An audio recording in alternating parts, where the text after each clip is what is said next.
Hey there. So the podcast is currently on an extended hiatus so that I can write my next book and work on some other exciting projects. But while we're away, I hope you'll enjoy this fan favorite episode from the archives. If you want brand new content to help you make peace with food and heal from diet culture, come sign up for my free weekly newsletter at christyharrison.com/newsletter, where I answer a weekly listener question. And as always, if you join my Intuitive Eating Fundamentals course at christyharrison.com/course, you get access to our exclusive monthly Q&A podcast where I answer all your new questions. Just go to christyharrison.com/newsletter and christyharrison.com/course to sign up, or click the links in the episode description. Welcome to Food Psych, a podcast about intuitive eating, health at every size, body liberation, and taking down diet culture. I'm your host, Christy Harrison, and I'm an anti-diet registered dietitian, certified intuitive eating counselor, and author of the book Anti-Diet: Reclaim Your Time, Money, Well-Being, and Happiness Through Intuitive Eating, which is available wherever books are sold. Join me here every week as I interview interesting people from all different backgrounds about their paths toward peace with food in their bodies. And by the way, on this show, we bleep out diet culture stuff like weight and calorie numbers, but we don't censor swear words or other adult language, so listener discretion is advised. Anti-diet revolution, we're for health at every size. Eat the foods you like. Food Psych. Hey there, welcome to episode 196 of Food Psych. I'm your host, Christy Harrison, and today I'm talking with Sabrina Strings, sociologist and author of the new book, Fearing the Black Body: The Racial Origins of Fat Phobia. We discuss the history of how quote-unquote race science led to the development of diet culture, the many problems with using weight as a measure of health, how culture influences science, and so much more. It's such a fascinating conversation, and so is the book, and I highly recommend it if you want to delve into all of this history with some really compelling storytelling. It's a great read. Just a quick heads up about the book that there are some weight numbers in it, so if that's likely to trigger you, then maybe wait until you're in a place to see those. But as always, there are no numbers in this conversation, and it's a really great one that I seriously cannot wait to share with you in just a moment. But first, I'll answer this week's listener question. It's from a listener named Mary who writes, "Dear Christy, I have a remote history of an eating disorder, diagnosed and hospitalized for anorexia 20 plus years ago, and have had an ongoing struggle with food and body image ever since. Approximately 4 years ago, I was introduced to intuitive eating, health at every size, and self-compassion therapy, and as a result, my relationship with my body and food has been the best it's ever been. However, I find that I still struggle to integrate some of the principles of intuitive eating into my day-to-day life. My question is this: how can you determine the difference between a food rule versus an intuitive sense of what makes your body feel its best? I find the lines are blurry at times. For example, I know that if I eat a quote-unquote large amount of food late in the evening, I generally feel sluggish the next day. However, I usually find an evening snack satiates me and improves my sleep. How do I determine the difference between restricting the amount of food I eat as an evening snack versus intuitively knowing that eating beyond a certain point leaves me feeling bloated and lethargic? So thanks, Mary, for that great question. And before I answer, just my standard disclaimer that these answers and this podcast in general are for informational and educational purposes only and aren't a substitute for individual medical or mental health advice. So this is such a great question because it really gets into the nuance of how diet culture can co-opt intuitive eating in a really subtle and sneaky way. Because a lot of times, especially early in the intuitive eating process, before you've fully broken down the diet mentality, and remember, rejecting the diet mentality is the first principle of intuitive eating, but before you've fully broken down that mentality, these seemingly intuitive ideas about what makes your body feel its best can actually be coming from diet culture. And one of the ways that this can happen is that in diet culture, there's a tendency to blame food, especially certain types or amounts of food, for any physical symptoms we have, when in fact, food isn't really the main cause or even a cause in some cases at all. So I'd invite you to think about other potential reasons why you might feel tired the next day after eating a quote-unquote large amount of food. Because if you're eating that food at that time of night, Could it maybe be because you're staying up later and therefore you're hungrier, right? So you're eating more food than if you had gone to bed earlier at night. That's one potential reason why eating a quote unquote large amount of food might be associated with tiredness the next day that doesn't actually have to do with the food at all. And instead, maybe it's because you stayed up later rather than because of the amount of food you ate. So consider that that is a potential reason here. Another potential reason for eating more food could also be restriction earlier in the day. So I would recommend looking at that, looking at what are you doing earlier in the day when you find yourself eating a self-described large amount of food late at night that might be different from the other days when you just have kind of a smaller snack before you go to bed. Because maybe there's something going on there in terms of unintentionally or maybe subtly intentionally restricting the amount of food you eat earlier in the day. And so then that restriction builds up, that deprivation builds up so that at the end of the day, you're ravenous or really hungry and you end up eating a lot. That's a really common thing for people in diet culture that I've talked about on the podcast a lot before is getting so hungry, getting so deprived earlier in the day that you end up kind of pushing off all your food consumption until later in the day and feeling like you're eating quote unquote too much when in fact you're just making up for lost time because you were so deprived earlier that day. And so in that case, what would happen if you ate more for meals and snacks every day, more food throughout the day in general? Would you maybe have fewer days where you eat a quote unquote large amount of food late at night? That is something to think about. That is something to experiment with. I know it's tricky too because what one person considers a quote unquote large amount of food might just be a regular amount to another person. And especially when that first person has internalized diet culture beliefs about what is the quote unquote right amount of food to eat, it can seem like they're eating a large amount of food when it's just satisfying their hunger and they're judging themselves for it. So I would also recommend looking at where you're getting this idea that what you're eating is a large amount of food. Like large compared to what? Are you maybe using portion sizes that are left over from your dieting days as a point of comparison? Because in that case, then eating the amount your body truly needs is going to seem like quote unquote too much because it's being compared to a restrictive diety portion, even though in reality, that amount that you're eating is exactly what you need. So that's really something to look at is where is the diet mentality showing up for you in these self-judgments of eating quote unquote large portions of food. I also want to point out here some of the language that you used in your question, which gives a clue to another potential way that diet culture is getting a hold of your efforts to eat intuitively. And that is the words sluggish, lethargic, and bloated. So those are words that are often associated with fat phobia. These are words that diet culture in its new modern guise as the wellness diet culture pretending to be about health and wellness, but actually still being about dieting, diet culture in that new guise as the wellness diet often uses coded language like this, like sluggish and lethargic, to mean fat without actually saying the word fat. Bloated is another one that's like so commonly used to mean fat, but it's getting away from having to say it. And this is one of the reasons modern day diet culture is so sneaky and so hard to detect because it disguises its fat phobic beliefs as concerns about health. It's like, oh yeah, we all know that losing weight's not cool anymore. So don't worry about your weight. Just worry about not being bloated, not being sluggish, not being lethargic. And it's like, that actually still is fat phobia. So Mary, I would wonder if there could be some internalized fat phobia going on for you here, where you're applying these subtle fat phobic beliefs and judgments to yourself for eating a certain amount of food. See if that resonates, see if that's something that might be going on, because when people use words like that, that really is a clue to me that there's some unexamined diet culture beliefs, internalized fat phobic beliefs that need to be examined, need to be unearthed. And think about what it would be like instead to stop judging yourself in that way. Like, how would your perception of how you feel the next day after eating a larger evening snack maybe shift and change if you let go of those fat phobic beliefs? And how would you nourish yourself differently throughout the day, aka eating more earlier in the day, if you didn't have those fat phobic beliefs? I think in intuitive eating, a lot of the places where we tend to get stuck come back to some unexamined diet mentality.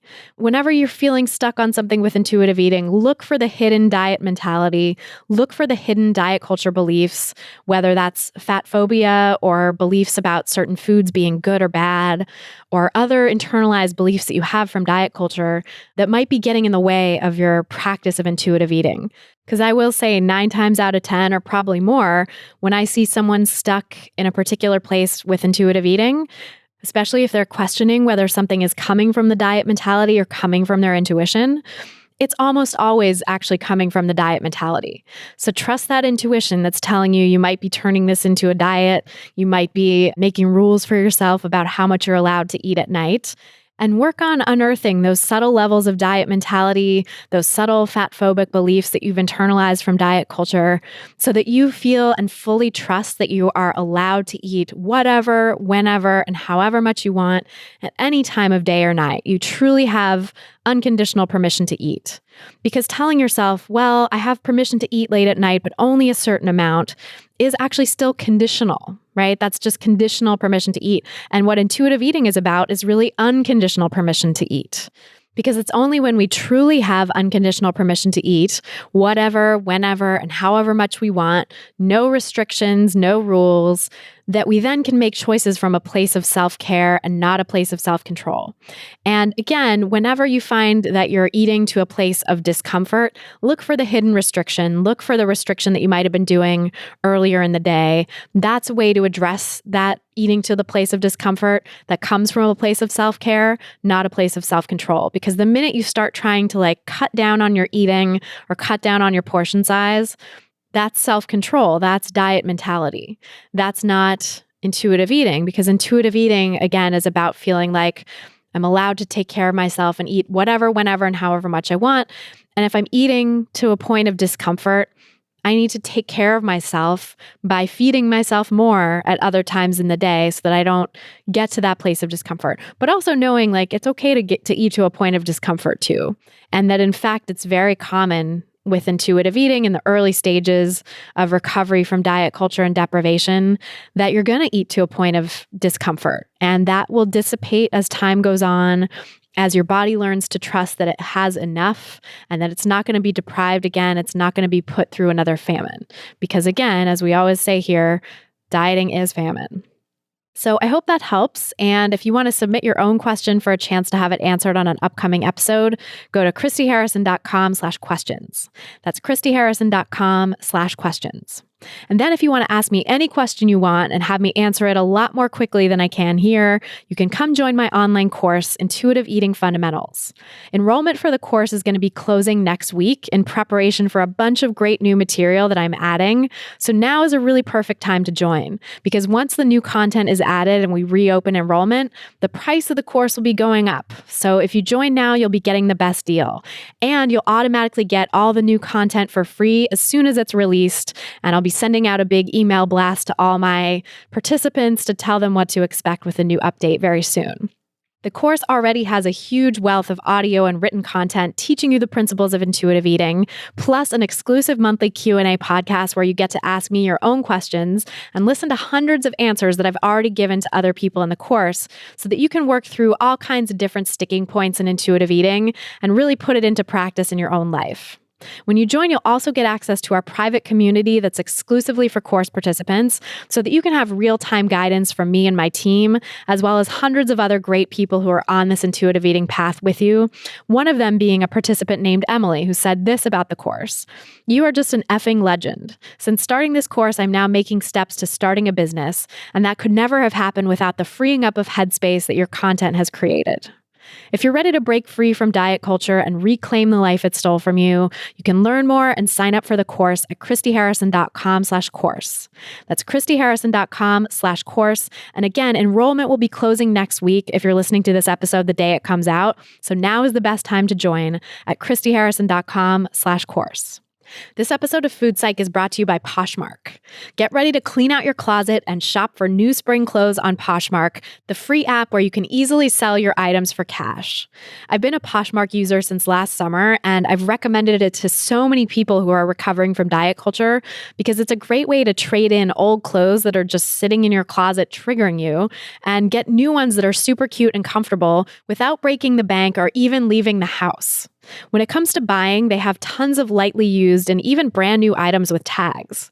And when it comes to selling, listing on your Poshmark closet is a breeze. Just snap a few photos of the items you're selling, add the details, and boom! When you make a sale, Poshmark sends you an email with a shipping label and you just ship it to the lucky buyer. It seriously could not be easier. Shopping on Poshmark is amazing because they have so many awesome plus size and size inclusive brands, including Torrid, Eloquii, Premi, Universal Standard, ModCloth, and lots more. And right now, Food Psych listeners can get $5 off your first purchase. Just download the free Poshmark app and enter the invite code FOODPSYCH for $5 off when you sign up. That's invite code FOODPSYCH, FOODPSYCH, for $5 off. And now, without any further ado, let's go talk to Sabrina Strings. So tell me about your relationship with food growing up.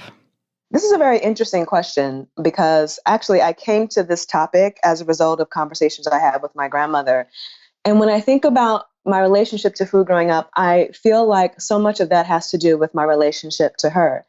My grandmother is, or was, a Southern Black woman from Atlanta, Georgia. She loved cooking. And so she was always making these massive meals of chicken and collard greens and sweet potatoes. And so I just remember cooking and eating being a very communal experience. And I don't recall, especially being a young kid as a Black woman or as a Black girl, feeling like I needed to try to maintain a particular weight. I definitely remember being able to enjoy food and cooking with gusto until I was probably in about high school. In high school, things started to change a little bit. I definitely started to feel like I needed to be more conscious of the way that I looked. But my imagination of what is beautiful and sexy, especially when I was 15, 16, 17, was really someone who had beautiful, thick, strong thighs, and a nice rounded butt and a trim waist. I mean, what we would today call thick or maybe slim thick. So when I was on the track team and sort of talking to my friends who are also Black teenage girls, we were often considering what kinds of foods do we want to eat or how much do we want to eat to be able to attain that particular look. Of course, we might recognize that as having more leeway than the mainstream, predominantly white aesthetic. But any aesthetic which requires you to modify your body is nevertheless still oppressive in some ways. So I remember that I was really, and continue to be, really into carbs. And so I would have these full-on carb meals thinking, oh, okay, if I'm having pretzels and if I'm having now laters and, maybe I might have some lemonade later, that this is fine because this is not a lot of fat. The era of low fat, right? Yeah. Right, exactly. So we're talking about the late 1990s when Snack Wells was all the rage. And so it was everything was low fat, right? So I guess for most of my life, I felt like I had a pretty good relationship to food, eating relatively well-balanced meals until I was in high school, and then trying to find that again on my own when I was in college, which was its own struggle. But yeah, I think that my grandmother really did lay a positive foundation for me about how I should eat and the joy of cooking and eating. And did she teach you to cook for yourself as well back then, or? She did. So my grandmother loved Sam Cooke and Jackie Wilson. And so she would put on a song, and we'd start dancing around, with the little boom box that you might see from the 1980s and 90s films. So we would have one of those in the kitchen and be dancing and singing and preparing meals. So that by the time I made it to college, I actually kind of had a basic working knowledge of the kinds of foods that I wanted to cook and eat. I wouldn't consider myself a great cook then or now, if I'm being honest. But I could make a nice roast chicken. My mother is good at baking cookies, and I got that from her. So I was routinely making cookies for friends. Greens and yams. There were certainly things that I had learned from her, from my grandmother in particular, that I took with me. toward the end of college, actually, when I think about it, toward the end of high school, I decided that I wanted to try vegetarianism. And so that kind of made things a little bit more challenging because now that I'm getting away from some of the foods that I learned to cook growing up, which might have included things like pork chops or turkey, now I'm like, well, what does health mean? In the beginning, in my first few years of college, I was eating a lot of bagels. It was ridiculous, but it was cheap. I was in college, it was constantly around. And again, I was like, well, this seems like this is okay. I'll just have a bagel for breakfast and maybe a bagel for lunch. Who knows what I'd eat for dinner, whatever I could find. So it took years to try to think about what's healthy cooking and eating for someone who is now a pescatarian. And when you originally decided to go vegetarian, was it wrapped up at all in that sort of body image aesthetic that you were trying to attain, or was it kind of a separate thing? It was a separate thing, actually. If anything, for someone like me, my thought was always that in the future I would gain weight in all the right places. Right. So this is part of the thing of being on the track team. Okay, well, you're getting lean, right? I'm getting muscular. I'm getting the right look. But it wasn't about, when I took up vegetarianism, I wasn't attempting to be skinny. At that time, I was really concerned about trying to eat as well as possible because there are so many people in my family who have diabetes. And my grandmother was one of them. She died as a result of complications surrounding diabetes. And so I thought, this is something that I want to do for myself. I want to just see what being a vegetarian is like. So I did that for a while. And there was this vegetarian restaurant that opened up in Pasadena, which is where I'm from. And I forget the name of it now, although it's still there. And I remember going there a few times. Actually, it's a good thing I don't remember the name because what I'm about to say is not flattering. I went there and I would get whatever meal I thought was healthy and then be like, oh, whoa, not good. But I did it. I suffered through this healthy meal, because I want to do what's right. And I want to be healthy, knowing that that's something that I should be concerned about given my family history. So yeah, it sounds like health was a sort of punishment, almost like you were suffering through it. It did feel like that at the time. Yeah. I've been back to that same restaurant since, and now I enjoy the food, and maybe they've changed the menu. Something tells me that they have. It's sort of like the 1990s were a bit of an experimental time for some types of vegetarian restaurants. But now that vegetarian restaurants are far more established, I find that most of the time I greatly prefer the more experimental vegetarian fare that you can find most places. Yeah, it's more interesting. And they definitely, I feel like now, especially in Southern California, there's such a huge audience for it. It's like part of the culture. So I think doing a good job with vegetarian food is probably essential if you want to stay in business as a vegetarian restaurant. I'd like to hope so. So how did it sort of unfold from there then when you were in college and starting to try to reconnect with that relationship with food that you had as a child?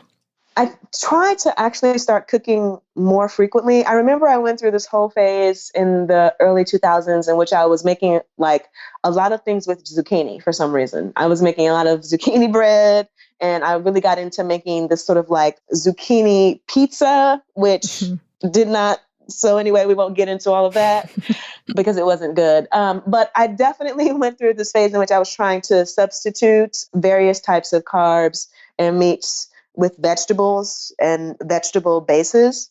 And it was useful in a certain way because it was a form of experimentation. But I didn't keep up with it, I guess, because the more I started trying to figure out, exactly what do I need to eat well and to feel good, the less I started to feel like it could come from any one book as a particular mandate. Like these sets of recipes are right for vegetarians. So I was like, well, maybe it was a matter also of time and availability because I moved from living in the Bay Area and working a full-time job, but still having my weekends and evenings free to entering graduate school, in which that entirely colonizes your entire schedule. Yeah. So, I didn't spend a whole lot of time in graduate school cooking for myself and learning new types of vegetarian or pescatarian options. And unfortunately, there are many ways in which I'm still falling prey to that. So I do cook technically, but it's not exactly experimental or in any way revelatory or challenging to the palate. It's sort of like I might do a little bit of stir fry, cook up a little fish, and there I am. But I do feel like I want to get back to that kind of relationship to food that I had growing up. Yeah, honestly, I feel like I'm at a similar point right now in my life where it's like very sort of functional, and it's recipes that I know, and not even recipes, just like things that I make, that are sort of easy to throw together. And the experimentation and like fun of it is kind of out the window for now because I'm so busy. But I hope eventually to get back to more like creative energy in the kitchen too. It's just really not what's happening right now in my life. Yeah, the thing that's funny is that my sister is actually a trained chef. Oh, wow. Yeah. Well, I mean, I would hope that I could benefit from that more than I do, but she doesn't live in California anymore. She lives in Texas now, so I don't see her. That's one thing. And I've, for the longest time, been saying to her, like, we need to make a cookbook because you're a chef and I'm a yoga teacher and that would be awesome, And her response is usually like, yeah. So I don't know. I haven't figured out a way to fire up my siblings about the various book projects I have in mind for them, but I hope to be able to learn from her because I know that she's quite capable of coming up with new and exciting recipes because I've seen her do it. And it's just a matter of, learning them myself and then also putting them to paper. Yeah, and finding the time to sit down with her probably to have her teach you. Yeah, exactly. It's, now that we no longer live in the same state, that becomes a serious barrier, but I'm hopeful that in the future she'll come around. Yeah, totally. I mean, writing a cookbook is a big endeavor, and you have a book under your belt now, so like how it is. I'm hoping that the next ones won't take nearly as long. But we'll find out. Yeah, totally. Yeah, so I'm so curious, like getting into that piece of things, how you decided to go into sociology in the first place, where that kind of fits in with your own relationship with food, your own relationship with your body, if that was any part of it at first, or like how your research trajectory sort of unfolded. Yeah, this is a great question because it gets me back to the thing that I was talking about at the beginning, which is my relationship to my grandmother. And my grandmother is an interesting woman because she came to California during the Great Migration. And so what happened effectively was that she left a segregated community in the South, in Atlanta, Georgia, which is where she was from, and moved into an integrated community. And for the first time was living and working near white women. And she was fascinated by the diet culture that had clearly already taken hold by that time. In fact, as I explore in the book, diet culture begins in the United States in the 1830s. But what she was seeing in the 1960s, it was her first time experiencing that because, of course, when you're living in the Jim Crow South as a poor Black person, you're not that concerned about losing weight. Actually, you're hoping to get access to food, which was my grandmother's particular path in life. So she was like, what is going on? Like, what is this? And so in the 1990s, when I was in high school and when she and I would spend a lot of time together, she would say to me sometimes, these white women are killing themselves to be thin. Why are they doing that? And, I'm not sure why she thought I would know, but maybe because I grew up in an integrated community, but I would always have a response like, I don't know. Can I get a cupcake?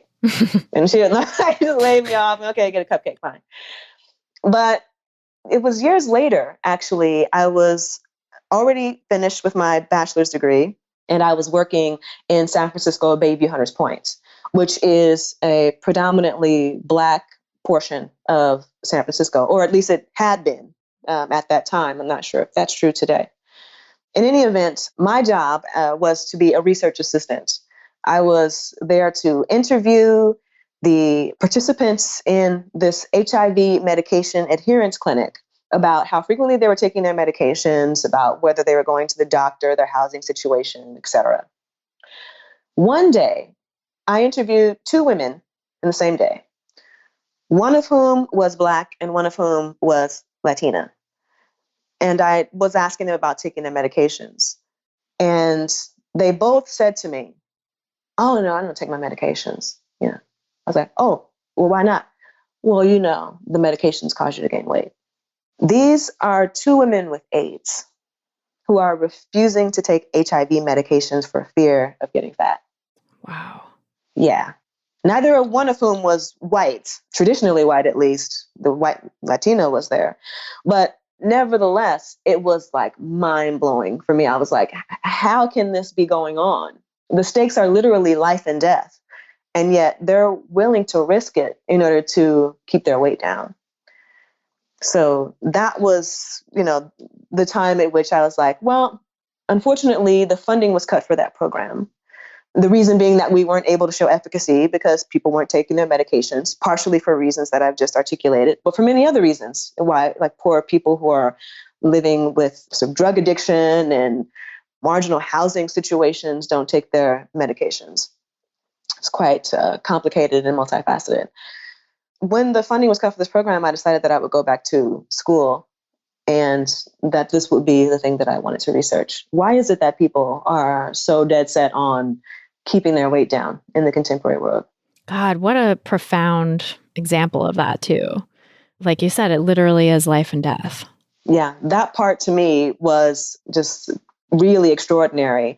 And so working there was full of many different types of revelations about all of the ways in which the way that we're approaching health disparities is simply not enough. But one of the more problematic aspects of that is that we're expecting people to be concerned about both health and weight. And those two things, being healthy and being slender, aren't necessarily connected. Yes. That's so important to highlight, and I think needs constant repeating in this culture we live in, because our culture at large, and especially the medical community, just does not get that. No, there are so many different ways in which that manifests. And I have another story, actually. It's not quite like that one, but myself, I went to the doctor recently. Maybe this was sometime toward the end of last year, because I was having health problems. And the first thing that the doctor wanted to talk to me about was keeping my weight down, which was crazy. I'm looking at him and I think that BMI is a completely bogus measure, but nevertheless, I know it's the one that they're supposed to be applying. So here I am, someone who's fitting within their own standards, and yet he's still telling me, keep your weight down. This is the way to manage your health issue.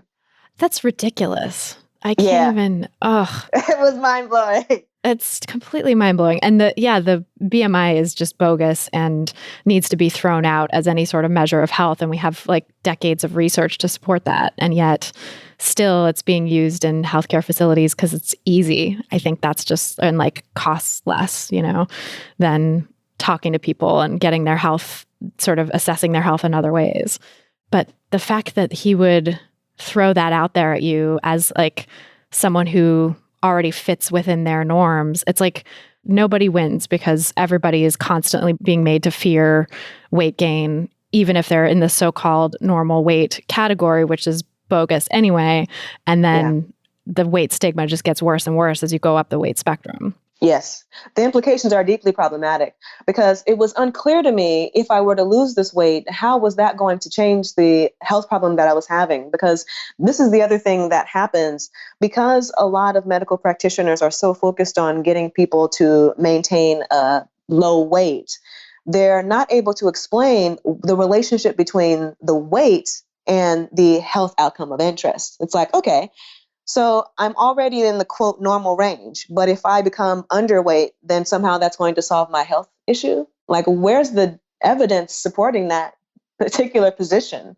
But at the same time, I left there feeling like I had really no options with this particular doctor. And I recently just changed doctors as a result of that. Yeah, that's a great thing to do. I think like I'm always telling clients, doctors work for you. You don't work for them. Like you're allowed to change doctors if there's a service provider whose service you don't like, you can always change. Like you don't have to stick with your doctor. Yeah, it was a tough decision because that doctor's office was so nice and you never had to wait to see anyone. And whatever type of medical test you needed, if you asked for it, they would give it to you. I mean, it was perfect. So I definitely struggled with that decision. But then I thought, this is another example of medical sexism. Just, do I want to keep going to this evidently male doctor who's going to always wonder if the weight is the problem without first assessing what other possibilities might be driving my health concerns? And it's just ridiculous that that would be the first thing he would talk about instead of, I don't know, all the other actual evidence-based things that you can talk about with any health condition. Like, it's ridiculous. Yeah. And Samantha Bee on Full Frontal did a fantastic review of this in a segment she called Thick, Not Sick. Yes. In which if a person is fat and they go to see a doctor, frequently they'll say to them, well, the problem is your weight. And then they'll send them on their way, more or less exactly what I experienced as a person in the so-called normal weight range. And in many instances, when this happens, health conditions can worsen precipitously because no action at all is being taken indefinitely. It's like, okay, so the doctor says the solution is to lose weight. I either will do that and it won't change anything, or I won't do that and I'll be afraid to return. And now what we've got is that my health condition has worsened because it was never truly investigated in the first place. And then when the person finally does go to the doctor for the worsened health condition, oftentimes that gets blamed on the weight itself, which further exacerbates weight stigma, right? Like the person lost weight and regained it because that's what happens for the vast majority of people, or they weren't able to lose weight in the first place, or life got in the way and they didn't try or whatever it was. But then they go back and whatever the case may be, it gets blamed on their weight, which is just further entrenching the problem and is just so infuriating to me. Yes, it is one of those vicious cycles. And when I was working on this book, I talked to a faculty member at another university, and they were asking me if I thought this book would like change everything. Like, will this end the dominance of BMI? And I thought, well, I hope that people will read it and I hope that it will be informative, but I'm not so naive as to believe that one book can end the domination of BMI. The problem is that there have been people who have saying for a very long time that this is not a helpful tool. But unfortunately, people stick to it because, as you stated earlier, it's easy. It's an easy rubric. So why not continue to use it? Well, it's like, well, there are many reasons why we shouldn't continue to use it. I know. So many reasons. And yeah, just the entrenched money in medicine and the weight loss industry too. I think that's a huge piece of it as well, is that so many people, the so-called obesity researchers, actually have deep ties to the pharmaceutical industry that's making weight loss drugs and companies that are trying to get people to lose weight, like weight loss companies, all the disclosures that you see in people's, when they do presentations or have to do a disclosure or something in a journal article. It's like you see that they're taking money from all of these weight loss industry places. And I think that's a big part of it too, is it just feeds on itself. People are getting further and further entrenched as they stay and do the research in the quote unquote obesity world. And they're not talking to or taking in the research and the information from people outside of that world that's saying like, hey, this is not effective, or this is wrong, or here are the unintended consequences. It's sort of like just a silo. They're in this silo of weight loss at all costs. Yeah, it is a strange kind of echo chamber that way. Another book that is highly worth reading, a fantastic book called Killer Fat by a professor named Natalie Boero. And she talks about this very phenomenon that you just mentioned, which is that the people who were at the table helping to determine, okay, well, what is needed in order for us to be healthy? And so what do we want to include in our Healthy People report for Americans going forward? Many of the people who were at the table were actually involved with groups like Weight Watchers or Jenny Craig. And so, of course, it makes sense for these people who are industry lobbyists to suggest that, well, weight loss is actually the key to good health because it enriches them. And, at this point, it's not even just these major weight loss corporations or doctors, but it's also Instagram celebrities like Khloe Kardashian, who knows how much money she's making for promoting this flat tummy tea. I know. Right? She's not the only one, obviously, but she's one of the more recognizable celebrities. Like, you too can be slim thick. All you got to do is drink this tea. It's like, well, we might have other things that we would be concerned about rather than trying to modify our bodies and lose weight in certain areas. And like the unintended health consequences of it too, selling something that's going to actually have a negative effect on people's health. Yeah, exactly. And that's something that she would never, unfortunately, be responsible for because she's more or less just someone hawking the product. And so whoever would be responsible is unclear. But at the end of the day, the consumer is the one that loses. Yeah, absolutely. And I'm so curious to go back and like talk about the history of this with you because you've done such an amazing job of tying together all these threads of kind of like the root system of diet culture and where it all began. And we see how, especially like the racist roots of it and creating the thin ideal, then sprouted into this whole thing of selling weight loss to people and mass marketing it. And it's a huge $66+ billion industry now. Although if you factor in the quote unquote wellness industry, which is just as much a part of diet culture, then it's in the trillions, So it's, Wow. yeah, it's like 3 trillion or so, I can't remember exactly, but yeah, it's a staggering amount. It's wild. Yeah, it's staggering. So, let's kind of go back into, well, first of all, I'm also curious to hear kind of the genesis of this book and how you discovered this information about the racist roots of diet culture, and then to talk about kind of the specifics of what you found. I like to tell people that this book was about 15 or 20 years in the thinking and about 5 years in the writing. Because as I mentioned, I started thinking about this seriously in about 2003 once I left the medication adherence program I had been working with and started graduate school the following year. And so in the beginning, I was imagining this to be something that was somehow connected to Marilyn Monroe, if you can think about it in that kind of like crazy way. Well, the thing is that Marilyn Monroe was the sort of icon, particularly for white Americans, of beauty and sensuality in the 1950s and early 60s. And she was voluptuous by today's standards. And so I thought, oh, there was this strange thing that happened amongst white America in which there was Marilyn Monroe. And then like a few years later, there was Twiggy. So something strange took place in the 1950s, maybe. So let me start there. Once I started reading more of the existing literature by people like Susan Bordeaux and Naomi Wolf, I realized that this is actually a trend that goes back at least to the early 20th century, where we have the flappers. And so then I thought, oh, okay. So it seems as if Marilyn Monroe was actually an anomaly, because even at the time at which she was famous, and you had other people of that particular generation like Jane Russell, but nevertheless, the slender aesthetic was still in place, right? There was still the Katharine Hepburns, et cetera. So what I decided to do with the urging of one of my dissertation committee members was to take a look at women's magazines from the early 20th century and just see what they were saying. And incredibly, a lot of what they were articulating in the early 20th century was like, okay, you are tall and slender, and this is the best model of American beauty. This is the epitome of being a Nordic American. So they were using, right. So yes. And so they were using very obviously racialized language, which we would never see in a magazine today. No. But at that time, it was not peculiar for Harper's Bazaar, Cosmopolitan, or even not just women's magazines, the New York Times, Washington Post, to talk about the, quote, American beauty, which was someone who was Irish. Maybe she might also be French, maybe a little Scottish, but definitely also British. That was the most important part, the Anglo part. And this Nordic admixture is what contributes to the tall, svelte beauty. And so I was like, oh, okay.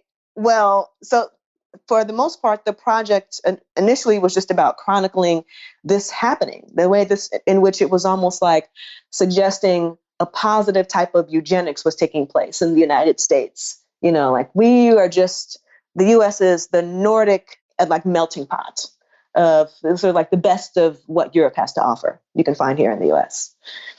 Later, actually, after I completed my PhD, I decided I wanted to go back and trace how we ended up there.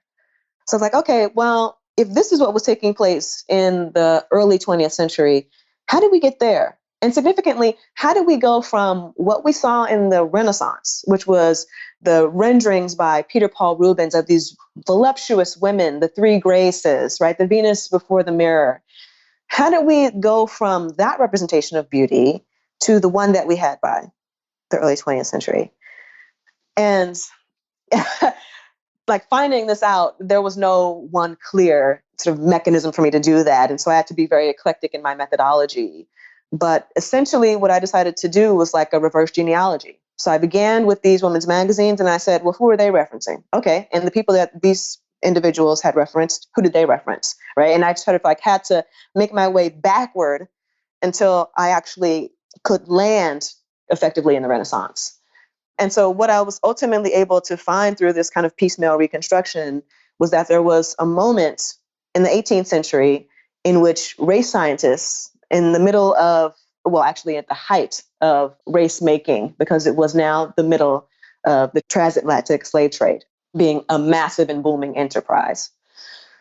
So the race scientists were writing things like, well, we know that the Africans are inferior to Europeans. And these are the ways that we know it, right? And of course, the whole point within the context of slavery is to provide a rationale for ongoing enslavement of people of African descent. It's like, okay, in the beginning, we thought we were just different in terms of skin color and maybe some superficial physical features like hair, right? Some of the earliest racial scientific treatises talked about those two things extensively. But later they thought, but isn't it also temperament? Doesn't it have something to do with the fact that we as Europeans, is their language, are restrained and logical and rational? And so we have the ability, unlike the lower order of animals, to prevent ourselves from overindulging in any type of sensual appetite, whether it's going to be sexual or oral. This is in contrast to individuals of the lower races who have no control over their sensual appetites whatsoever. So we expect them to be really fond of fornicating and also very fond of overeating. So this was some of the earliest literature, which you might be able to find maybe like 17 teens to the 1730s in France, actually, where people were saying, we know that Europeans are different from Africans because actually Europeans know when to stop eating. So wild to think about that justification. It's almost like, when you're describing that, it feels like there's an effort to like really entrench the argument, right? To say like, no, it's not just superficial. It's not just because our hair and skin colors are different. It's because they're wrong and bad. And like, look at all the ways that these people we've enslaved are wrong and bad and therefore deserve it. Definitely. And delving into the history of race science was wild. Oh, I bet. Yeah. I mean, because I thought that I understood, okay, well, they made some racial categorization. Someone like Linnaeus, who was also a race scientist, by the way, in addition to being the father of our classification schema, someone like Linnaeus said there's 5 races and this is what they're like. I just assumed, I think, that race science more or less took that template and reproduced it again and again. But in reality, race science shifted along with shifting political alliances, so that there was a moment in which it was very clear that they wanted to suggest that the Africans from sub-Saharan Africa were very different from Europeans and Northern Africans, who would have been grouped as the same race. Of course, today, Europeans would not largely group themselves in the same category as Northern Africans, who we would consider Arab. But at that time, it was quite common because it was based largely on skin color. And so to see that there were these shifting understandings of race that very neatly tied to shifting understandings of national politics and also, obviously, capitalist interests, the slave trade being a tremendous portion of that actually was very eye-opening. Yeah, I bet, because it shows how little basis that has in actual fact or science and how political science can be. Right. Because I think we, especially, in this day and age, I think there's such a primacy placed on science, but it's science, and that's the thing that's used to justify the so-called war on obesity and so many other things, but to look at, well, science is actually made by people, and people are a product of culture and political influence and all of these different factors. It's not just this sort of rational, objective point of view. It's actually influenced by all kinds of other things, influence human beings all the time. And we bring our perspectives to that science and then disseminate them through the science. This is the hard thing to communicate to people often, because we put science on a pedestal the same way that people might have placed religion on a pedestal previous generations. It's sort of like, because it is, quote, scientific, and we assume, although sometimes we don't have evidence of this, we assume that it followed a rigorous, objective, scientific method, that we believe that it must be telling us something about fact. When in reality, as you've stated, it's quite clear that culture is influencing science. It's not only influencing what we deem to be sort of objective mechanisms for getting at a particular question, but it also influences the questions that people will even ask in the first place. One of the interesting things to me about doing presentations about my work that I occasionally do at various universities is that I often get the question, well, if it's not BMI, then what is it? Like, how do we figure out exactly how much fat we will not allow? Instead of like underlying that very question is the sense that fat is something that we need to tame in some way, right? And so it's like, but we haven't, okay, people can accept that BMI may not be the best scientific method for figuring out how much fat is simply not allowable, but they do have nevertheless the fundamental belief that we will find the right tool for that problem. Yes. Oh, that's so well said. And it's such an important point because I do see like people agreeing that BMI is flawed and problematic. And they're like, well, actually waist circumference is a better, or actually body fat percentage. They want to have some other way, like you said, of determining how much fat is quote unquote too much or bad, instead of questioning the whole premise and the whole assumption that fat doesn't need to be tamed or controlled in the first place, instead of opening up to that possibility. I did a presentation once several years ago in which one of the audience members stood up and asked, well, what should we tell fat people? So like, if we take your research seriously, well, what do we tell? And my response was, why would we tell fat people something different about how to be healthy than we would tell thin people? Why should people have different messages about the best way to become healthy? Seemingly, what we want to focus on is giving people the tools to eat healthy and to move their body in a healthy way. And that should be enough for all of us. Mm-hmm. And take care of our health in all kinds of other ways too, like going to the doctor, getting access to care, and getting enough sleep, and all of those other things too. Right. I mean, so obviously there's more to a full program of wellness than just those two things. But thinking about the kinds of things that we often expect maybe doctors or nutritionists to tell people, that is where I was sort of targeting my comments. Sort of like, we can tell people, regardless of their size, that if you can figure out how to eat in a way that is healthy for your body and also move your body, get plenty of water, as you were mentioning, also rest, then these are all good ways of being healthy. Yeah, and that we can take care of ourselves in those ways, independent of size. Size has nothing to do with it. And yeah, we should really be giving the same evidence-based medicine to people all across the size spectrum, instead of saying this evidence-based medicine is good for you if you're in this lower category of weight. But then after a certain point, you don't get evidence-based medicine anymore. You just get, I don't know, wishful thinking. Yeah.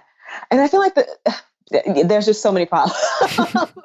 There's so many problems that we're trying to address here. But it does make me wonder, what would it take in order to be able to convince the mainstream of the medical establishment? Because there are those individuals who are within the health at every size movement, people like Linda Bacon, who are doctors, or at least maybe PhDs, some people who are MDs as well, who are well aware of the fact that it is possible for people to be healthy at any size. But that's not necessarily where the mainstream of the medical establishment lands right now. And I wonder what it would take in order to be able to move the needle. I really do too. I mean, I think about this a lot because I do presentations to fellow dietitians and other health professionals and see the questions that come up for people. And I think it really is, I think it has to go upstream. Like there's that Bishop Desmond Tutu quote of like, it's not enough to just keep pulling people out of the river. We have to go upstream and find out why they're falling in. And, exactly. I feel like it's that. We have to figure out, because I think especially when people are really far along in their careers as health professionals, I think the more time that goes by and the deeper and deeper they get into this medical model of quote unquote obesity, the harder it is to shift gears and to change course. But I think if we can start, targeting these changes at the training level or at the educational level before people even go into practice, I think would be a huge shift. That, we would, if we could train people in a health at every size framework to start. And so they don't even have to go out there and practice in this weight normative way. They could actually start practicing from a health at every size perspective. Like, how amazing would that be? That would be amazing.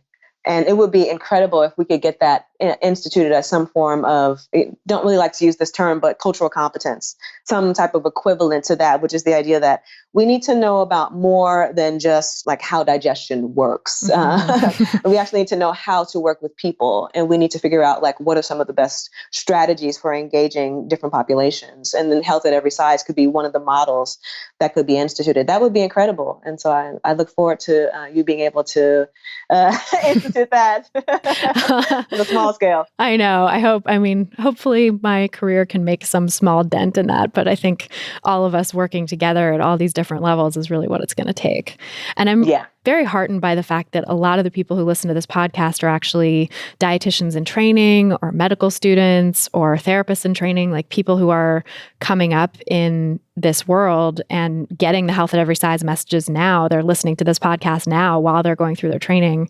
And that's really cool. And I get sometimes people asking me like, how do I deal with the cognitive dissonance of the fact that I now know this information and yet I'm still having to get trained in this weight normative model. And that's really hard. Like that sucks, for people to have to navigate that in their own training. But yeah, I think if we can, the more people who can start teaching this stuff at the undergraduate and graduate level, the more people won't have to go through that cognitive dissonance. Yeah, that's actually great. It's very hopeful too.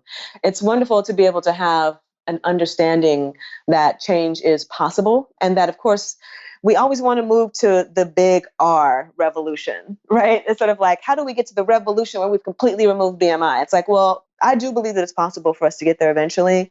But I think what you've stated it is really beautiful in that we do have to start little by little, like small scale. People being able to read works that are against the BMI model, people being able to hear podcasts or maybe taking trainings. Like just, I think that you're right. Like over time, that a critical mass of informed individuals does develop. Yeah.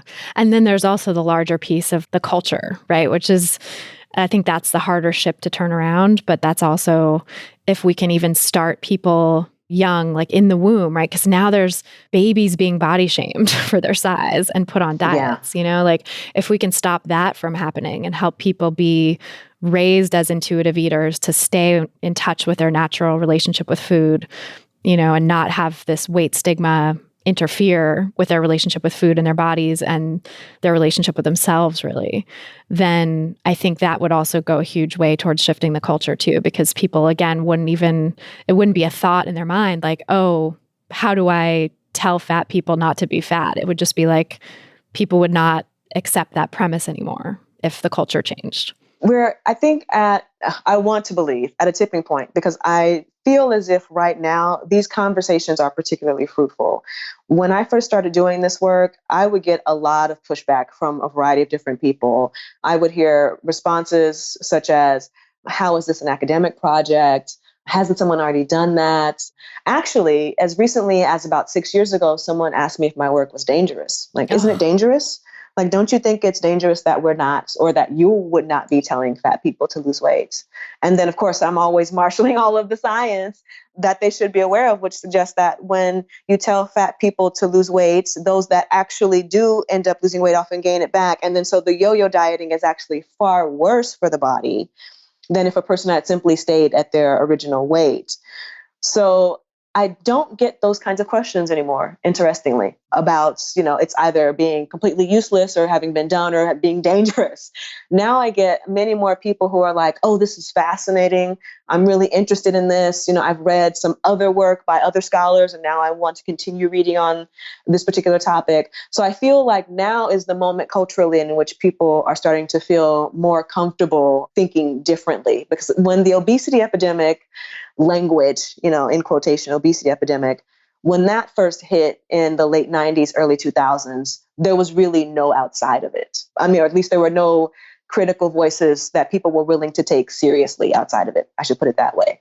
Whereas now, critical voices are very frequently being heard. And so it's got the momentum, I think. That is such a hopeful point of view. And I think I agree. I have optimism for that reason too, because it does really seem like there's a shift happening, that people are really taking this seriously and questioning the received wisdom that we've always gotten about fatness. And I think, the sort of late 90s, early 2000s shift into like fat is killing us mode, which is, has come to dominate the public health sphere, really didn't have enough opposition at first. I mean, it definitely had people like questioning it and calling it out, but I don't think it had the sort of level of criticism and pushback that it does now, which is exciting.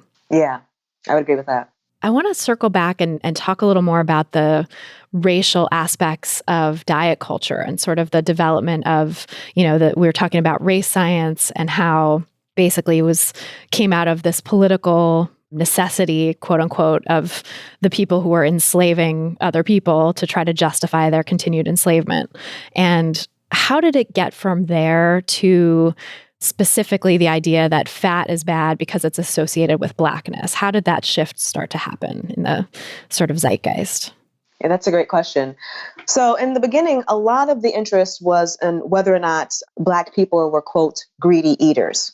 And so there was this concern that, Black people had a very fond relationship to food. And there were, even prior to like the rise of this particular type of race science, which was in the 18th century, as early as the 16th century, there had been tales coming out of various colonial reports, which suggested that if you went to Turkey or Egypt, that you could see these women who had like a fondness for the art of feeding, right? And so that they would like spend their entire day basically feeding themselves, right? So it's not as if it began entirely in the 18th century, only that it was formalized as a form of racialized logic by that time. What we find is that some of these reports that were being written, again, a lot of these were being written by French theorists, were being read in places like England. And so that some of like this race science would make its way into mainstream reports of, well, just pretty much day-to-day chronicling of events. So that you might find in something like The Spectator, which was like a men's magazine as it was in the 18th century, that they would also talk about weight in these racialized ways, which was kind of fascinating. When I was reading this, I was like, oh, well, here they're sort of reproducing the idea that there are certain places where you go and you will find certain types of beauty. And in Europe, or in England in particular, as they're talking about in The Spectator, this is where we find a beauty that's refined, right? And refined beauties do not have, they would say things like rolls of fat. Like if you want to go and find, they would use terms like a beauty by the ton, here are some other places where you can go and find that. So this received wisdom from the race science was being reproduced in mainstream sources in England. And the United States is the place where the slender aesthetic took off. So it became the place par excellence for the thin ideal by the 19th century, because not only did they have the legacy of getting these reports from racial scientific theorists, but also, of course, Americans, in the 19th century frequently imagined themselves to be the sisters or the kin of English people. And so they were taking on a lot of the ideas that were being produced in English popular media and simply republishing them. That was one other thing that I thought was sort of fascinating. It's like they would take a writer in England who would be relatively well known and simply republish all of their works. And this was a way. I cringe as someone who's like trying to, I'm sure you do too, like build a body of work. It's just like, nope, they're going to republish it. No big. Yeah, no, but that's the thing. It's sort of like, well, if we imagine that we are a nation in league with the sort of like the great British Empire, where the sun never sets, then what we can do is simply respect their intellectuals, let them know that we are reading them by simply republishing them. So a lot of the same types of discourse that was seen in 18th century England was reproduced in 19th century United States. Of course, the difference between England and the US is that, of course, in the United States, we had slavery, right? We had slavery here within the country, whereas this did not take place there. So there was an even greater imperative to try to make very clear distinctions between who was white and who was Black. And body size became part of that adjudication. Yeah. And how did that play out exactly? Like, how did body size become sort of the locus of that kind of discrimination? Because one of the things that, to me at least, was revelatory, women have long had to be more concerned about their appearance. And so even as a lot of the writing that was taking place in England was being done by men, and of course, all of the race science in its written form was being written by men, it was actually a lot of women in the United States who thought, this is something that we want to read because this is valuable for us in our context. Not only are we Protestants, and therefore we are against gluttony, but also we are a nation of Anglo-Saxons. And so we want to make it clear as white Anglo-Saxon Protestants that eating a particular way is very important for health, godliness, and for beauty. Really tied together all these threads of disparate ways that diet culture started to infiltrate. Yes. It's not as if men were not also making these claims in the United States, because they were. But there were far more, I suppose, women who were active participants in it here than I saw evidence of them being active participants in other countries. And that there was like a great body of literature being produced by women themselves about all of the ways in which they should regulate their eating. Yeah, it was so fascinating, the section you have on like Godey's or Godey's, I don't know how you pronounce it, but yes, Godey's. Godey's Ladies Book. Yeah. Yes. Like basically the first women's magazine, right, in the US.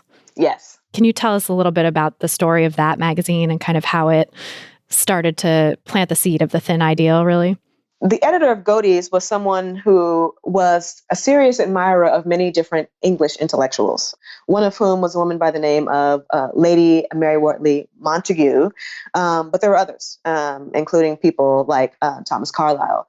And so frequently, what would happen is that this ladies' book, which interestingly enough, the editor, a woman by the name of Sarah Hale, she was not necessarily fond of fashion, but she was a Protestant, and she had been involved in the Second Great Awakening that was taking place in the United States. And she was also very much about educating women and girls. So between being involved in the Great Awakening and being an educator, she thought it was her moral responsibility to tell women how they should eat. Right. And so she would frequently pen pieces like this, but then there would also be other individuals. So many of the writers for Godey's Ladies Book were in fact women, and they would pen pieces themselves. And some of these women were more invested in fashion and beauty. And so whereas for Sarah Hale, the question was always, how do we eat right for God? Right? We want to show temperance at the table, right? We think of temperance as a term that refers to people who might be prone to alcoholism, right? So not drinking too much. But it was also applied to concerns of overeating in the 19th century. So while she was making sort of these types of claims, other individuals would, in their pieces, say things like, and, it's important for us to keep in mind that if you want to be fat, there are other places where you can go for that. You can go to Africa. I mean, like, we can't imagine this today, right? Yeah, no, because, of course, no one would say that. No. But yeah, in the 19th century, they were quite clear. They're like, well, if you want to be a woman of fashion, someone who has an air of cultivation and a particular type of means, then you should maintain a particular body size. If you want to be fat, you can go to Africa. Very clearly. So, wow. Yeah, I think coming across a lot of the material that I explore in the book, I was originally sort of just amazed is the word. It's like to see these kinds of things in writing. It's like, wow, they actually wrote this. And, not only did they write this, but all of this history seems to be largely forgotten. We seem to have forgotten about the fact that there was a massive chronicling of all the ways in which whiteness is related to slenderness and fatness is related to blackness, and that latter pairing being a bad thing, that this was in a number of publications for decades, but it somehow went away by the mid-20th century. People stopped talking about it in those terms, and people largely forgot about it. Why do you think that is? Why did it go away? There is this book by Julian Castro. It's called The Heart of Whiteness. It's a really interesting book. And what he's talking about is that sometime between 1890 and 1940, white people in America who had been quite proud to be Anglo-Saxon or Nordic would be the terms that they would normally use, started to think that it was gauche to talk about race openly. So instead of talking about race and saying words like white, they would talk about culture or propriety or normality. Interesting. That I think really speaks to like how we talk about these things today in sort of mainstream American society, because, and really mainstream culture, like Western society, probably the way that American culture has been exported around the world. We don't overtly talk about race anymore. And I mean, there's still obviously some corners of the world, especially in American culture, that do. And we saw them come out of the woodwork with the Trump election and, you know, all of that. But I think for the most part, mainstream America doesn't really talk about race in that way, but it's coded now, right? It's talking about health. It's talking about quote unquote obesity. It's talking about all these things that are kind of proxies in a way for race. Yes, it's coded, but even the people who are using these code words aren't always necessarily clear that what they're trying to avoid is rooted in anti-Blackness. This is sort of one of the fascinating sort of revelations. I speak to people quite frequently who say things like, I would have never thought that there was this relationship between fat phobia and anti-Blackness. And recently, I was having a conversation with someone, and they mentioned one of their friends' questions so that they wanted to pose to me, which was, but what about the fact that fat phobia also besets white women today? And, my response was, well, actually, the reason for fat phobia affecting white women is because fat phobia is related to anti-Blackness. It seems counterintuitive, but the idea is that if fatness is related to Blackness, and if there was an entire movement in the United States where white people were trying doggedly to prove that they were white and not Black, then it's very important for white women not to be fat. So there's a way in which fat phobia, being an index of anti-Blackness, very directly harms white women in contemporary America. Yes. That is such an important point, I think, to clarify, because I think people get hung up on, when you talk about like intersectionality, or when I do anyway, when I try to talk about this as a social justice issue, I feel like it loses people, like I still talk about it anyway, but I think some people, don't quite get it because it takes a lot of explanation. It takes a lot of sort of questioning assumptions, I think, to uncover what the actual links are between things like weight stigma and other forms of discrimination. And so I feel like this historical tracing that you did of really elucidating the sort of clear, obvious examples of those roots really helps to show like, no, this didn't just go away. This isn't just fat phobia doesn't just affect like upper middle class white women the way we used to think, the way that so like what your grandmother's comment was sort of like, why are all these white women dying to be thin? It's like, yes, that is the case. And it's also because of this larger racist legacy. Yeah. One term that I use in the book is race acts as a double agent. So we think of race and racism denigrating Black people and other people of color, and it does that. But it also serves to discipline white people, because if we know that Black people are bad, wrong, immoral, hypersexual, hyperoral, all of these things, then it is important for white people to prove that they are superior by disciplining themselves to be slender and moral and all of the other elements of propriety that would prove that they belong on the top of a racial hierarchy. Yes. Ugh. It's so insidious. It is. Yeah. And so, yeah, I think the fact that this still exists today, that there's still this legacy of racism in our thin ideal and in diet culture, I think is really important to call out, because it affects different people in different ways, right? Like, how would you say this sort of thin ideal and diet culture today and its form now are affecting Black women, white women, everyone else, really? This is a really interesting question, because I was just talking with a group of undergraduates in this fantastic class that I was fortunate enough to be a guest speaker in. And I was asking them, Well, if you look in the mainstream media and you see people like Cardi B and Nicki Minaj and, even, the Kardashian Jenner complex, all of these individuals have a more voluptuous, curvaceous aesthetic. So didn't we do it? Like, haven't we conquered the slender aesthetic? And the students were saying, it's like, that is also unattainable. It's not as if tomorrow I can wake up and hope to have the curves of Nicki Minaj or Kim Kardashian, or like all of this takes a tremendous amount of money, first of all, because often plastic surgery is involved. But on top of that, you still need to be concerned about maintaining a particular weight. So I think even in the Black community, it's something that I've written about elsewhere, even in the Black community, thickness is often prized, but not necessarily fatness. So we still do have this legacy of trying to figure out, okay, but how much fat will we allow? Certain types of fat in certain places, Black culture, and even now more so than used to be the case in the past, many other cultures are prizing that. But it doesn't mean that we've gotten away entirely from fat phobia or the thin ideal. When you look at the upper echelons of society, when you look at people who are top models, top actresses, whenever we consider elite culture hasn't really been pierced by this new move towards greater curvaceousness. As far as I can tell, the runways are still stalked by women who are 5'11" and quite slender. So in that way, we can see how there's starting to be this challenge, this implicit challenge to the idea of skinniness that has not nevertheless toppled fat phobia.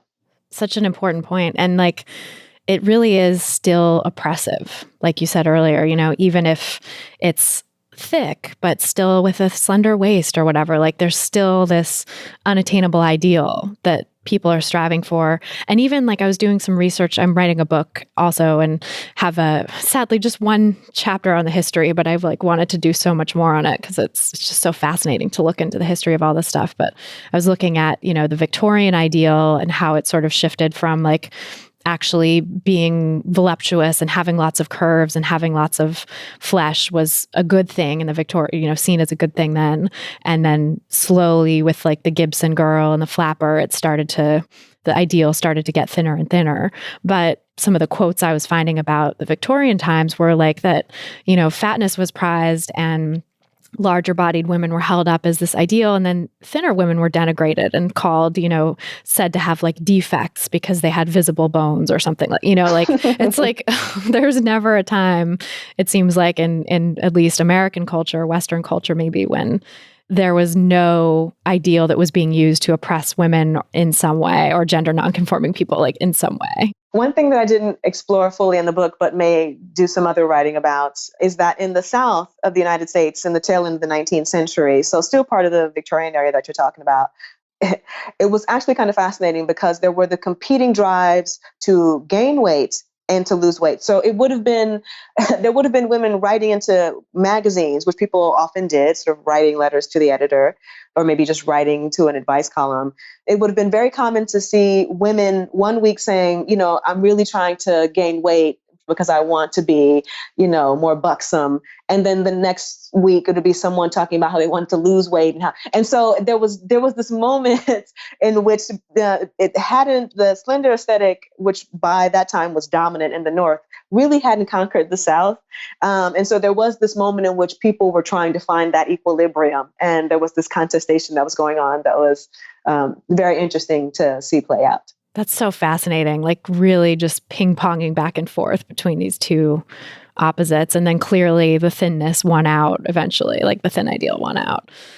But yeah, and it speaks to also just how oppressive body ideals are in general, that people are spending their time writing into magazines and being like, I need to do this. I need to change myself. I need to change my life in order to achieve this ideal, rather than just like having your headspace free to devote to other things in life. Yeah, and this is the curious irony of beauty, which is that I think there's a lot of ways in which we might view it as sort of empowering or even a certain type of armor. I know that when I put eyeliner on in the morning, I feel like I've really done something, especially if the line is right.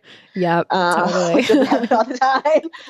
But there's also a way in which it is oppressive and constant and sort of inescapable. And that's actually what it's intended to be, the two things at once. You're supposed to feel this sort of like joy and this playfulness about it. You're supposed to revel in it and, expect compliments, even as you're supposed to know that there are all of these things that you need to do. Like you're not free. I mean, sure, maybe one day I could not put eyeliner on, but I'm absolutely not free to go out every day without having done my hair up, or every day without, having shaved my legs or some other type of thing, right? Like there's a certain threshold, a certain amount of non-femininity that society will allow before you start feeling some blowback from that. So yeah, whenever we think about like the standards of femininity, you do find yourself in this curious double bind of like, at least for me, I'm like, there's so much that I enjoy about being femme. And then there's so much that I look at and like, oh yeah, this is definitely oppressive. Same, totally.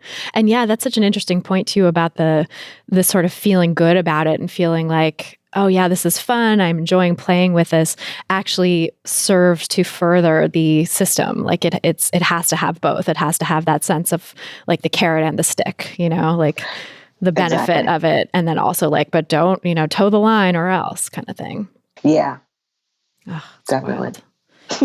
Well, I could talk to you forever. This is so much fun. And I'm really, really grateful that your book is out there in the world and that you're doing the work you're doing. So tell us where people can find you online and learn more about your work and your book. So you can find me on Race and Yoga, which is a Facebook page that's open for anyone to join. And we also have a Twitter presence and an Instagram presence, also Race and Yoga on Instagram and on Twitter. Working on getting my own personal websites that will be in the making. But for those of you who are interested in checking out my book, you can find it wherever books are sold. The easiest portal is Amazon, but you can also go directly to the NYU Press page and you can find my book there, which will be out on May 7th. That's so great. We're going to put links to that in the show notes as well. And I don't think we said the title yet, but it's called Fearing the Black Body, right? Yes, the racial origins of fat phobia. Yes, I love that subtitle. It's so clear. Well, thank you so much for being here. We'll put links to your book in the show notes, and I think everybody should go read it because it is just fascinating and so much good storytelling in it. So really enjoyed reading it. Well, thank you so much, Christy. It's been a pleasure. So that's our show. Thanks again so much to Sabrina Strings for being here and sharing her wisdom with us. And thanks to you for listening. If you're looking for some practical tips to help you get started on the anti-diet path, grab my free audio guide, 7 Simple Strategies for Finding Peace and Freedom with Food. Head over to christyharrison.com/strategies to get it. That's christyharrison.com/strategies. If you've gotten something out of this podcast, please help us reach more people who need to hear the anti-diet message, because who doesn't, by sharing this episode on Apple Podcasts or iTunes or your favorite podcast platform. Sharing on one of the Apple platforms is particularly helpful because it brings us up in the podcast rankings so that more people discover us and the anti-diet movement. Also, be sure to subscribe in your podcast provider of choice, which you can do by going to christyharrison.com/subscribe. That's christyharrison.com/subscribe. To get full show notes from this episode, including all the resources we discussed, plus a full transcript, go to christyharrison.com/196. That's christyharrison.com/196. And to get the transcript, just scroll down to the bottom of the page and enter your email address. This episode of Food Psych was brought to you by my online course, Intuitive Eating Fundamentals. If you're ready to make peace with food, break free from diet culture, and reclaim the life it stole from you, come join the course for a wealth of support and guidance. Enrollment closes next week if you're listening to this episode the day it comes out, so now is the best time to join. Just go to christyharrison.com/course. That's christyharrison.com/course.